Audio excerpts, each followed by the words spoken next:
شايفين كده، ده السفنج. شايفين النفخة دي كلها؟ كل ده هينزل تحت. هنا نجيبه ميزة العبك او الدمور. لازمته ايه او هو فايدته ايه؟ بيتحط فوق السفنج قبل القماش. فايدته حاجة مهمة جدا طبعا، اللي هي اما باجي احط القماش بتاعي مثلا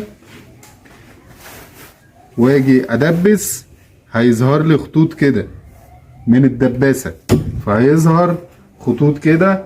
الخطوط دي هيبقى شكلها وحش. طبعا الحاجات دي بتبان في صالونات تانية شغلها ايه على قدها، فبيبان الحاجات ديت.